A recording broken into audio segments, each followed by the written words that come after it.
Sekretari i përgjithshëm i NATO-s Mark Rutte ka ngritur alarmin për një strategji të mundshme të Kinës që mund të përfshijë përdorimin e Rusisë për të krijuar tensione në Europë, nëse Pekini vendos të përshkallëzojë situatën në Tajvan.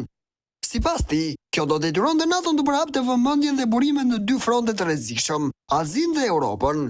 Rutte tha se Kina po fuqizon ndjeshëm kapacitetet e saj ushtarake dhe se vende si Japonia, Korea e Jugut, Australia dhe Zelanda e Re janë afruar me NATO-n nga Afrika për një konflikt të mundshëm.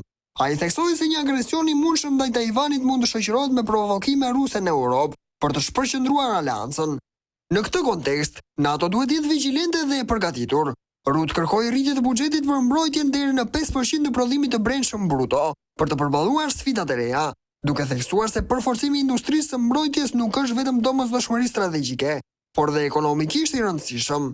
Ai shtoi se NATO është në një proces transformimi për të bërë më e fortë dhe më reaguese ndaj kërcënimeve komplekse që po shtohen, ndërsa mbështetja për Ukrainën mbetet në qendër të prioriteteve të saj.